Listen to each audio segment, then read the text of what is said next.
Hello, ഇന്നത്തെ video നല്ലൊരു അടിപൊളി ഉപ്മാവിൻ്റെ റെസിപ്പിയാണ്. അപ്പോൾ നിങ്ങൾ അറിയാത്ത കൂട്ടുകാരാണെങ്കിൽ എന്തായാലും ഇതുപോലെ ഒന്ന് ട്രൈ ചെയ്ത് നോക്കുക. വീഡിയോ ഇഷ്ടമാണ് ലൈക്ക് ചെയ്യാനൊന്നും മറക്കല്ലേ.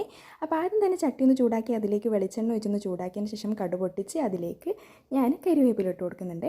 പിന്നെ ഇതിലേക്ക് ഇട്ട് കൊടുക്കുന്നത് ഇഞ്ചി വെളുത്തുള്ളി ചതച്ചതാണ്. അതും കൂടി ചേർത്ത് നല്ലതുപോലെ ഒന്ന് വഴറ്റിയെടുക്കാം.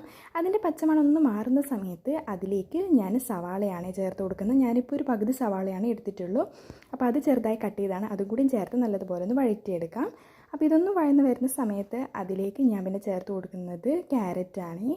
അപ്പോൾ ക്യാരറ്റൊന്ന് ഇതുപോലെ നീളത്തിലൊന്ന് ചെറുതായിട്ടൊന്ന് കട്ട് ചെയ്തെടുത്തതാണ്. അതും പിന്നെ തക്കാളി, ഒരു പകുതി തക്കാളിയാണ്. അതും പിന്നെ അതിൻ്റെ കൂടെ തന്നെ 2-3 കാന്താരി മുളകാട്ടോ ഞാൻ ചേർക്കുന്നത്. പച്ചമുളകാണെങ്കിൽ 1-2 ചേർക്കാം. ഞാൻ ഇപ്പോൾ 3 കാന്താരി മുളകാണ് ചേർത്ത് കൊടുക്കുന്നത്. എന്നിട്ട് നല്ലതുപോലെ ഒന്ന് വഴറ്റിയെടുക്കാം. അപ്പോൾ ഇതെല്ലാം നല്ലതുപോലെ വഴന്ന് വരുന്ന സമയത്ത് അതിലേക്ക് കറക്റ്റ് ഉപ്പെല്ലാം ചേർക്കണേ. പിന്നെ ഒരു 1/4 ടീസ്പൂൺ മഞ്ഞൾപ്പൊടിയും കൂടി ചേർത്ത് നല്ലതുപോലെ ഒന്ന് വഴറ്റിയെടുത്തതിന് ശേഷം അതിലേക്ക് ആവശ്യത്തിനുള്ള വെള്ളം കൂടി ഒഴിച്ച് കൊടുക്കാം. പിന്നെ ഞാനിവിടെ റവ ഒന്ന് വറുത്ത് മാറ്റി വെച്ചതാണ്. ഇനി നല്ലതുപോലെ ഒന്ന് തിളച്ച് വന്നാൽ ഒന്ന് ഫ്ലെയിം കുറച്ചിട്ട് വേണേൽ നമ്മളിതുപോലെ റവ ചേർത്ത് കൊടുക്കാനായിട്ട്. എന്നിട്ട് റവ ഫുള്ളായിട്ട് ചേർത്തിട്ട് നമ്മളിതൊന്ന് മിക്സ് ചെയ്തെടുക്കാം. അപ്പോൾ ആദ്യം നമ്മളിതുപോലെ ഒന്ന് മിക്സ് ചെയ്ത് കൊടുക്കാം. ആദ്യം മിക്സ് ചെയ്യുന്ന സമയത്ത് ചെറുതായിട്ടൊരു കട്ട പോലെ ഉണ്ടാവും. പക്ഷേ പിന്നെ നമ്മളൊന്ന് ഇങ്ങനെ കുറേ മിക്സ് ആക്കി എടുക്കുന്ന സമയത്ത് അത് കറക്റ്റായി വരും.